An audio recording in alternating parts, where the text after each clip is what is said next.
మీరు ఈరోజు ఏ దుఃఖంలో ఉన్నా గాని, ఈ పాటతో ప్రభుని స్తుతించండి. తప్పకుండా ప్రభు మీ దుఃఖములన్నీ తొలగించి మీకు ఆనందాన్నిస్తాడు. ఆనందమే పరమానందమే ఆశ్రయపురమైన యేసయ్యా నీలో.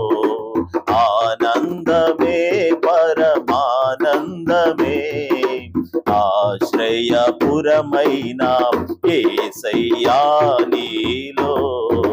ఆపత్కాలములన్నిటిలో ఆదరించిన అక్షయుడా నీకే స్తోత్రము.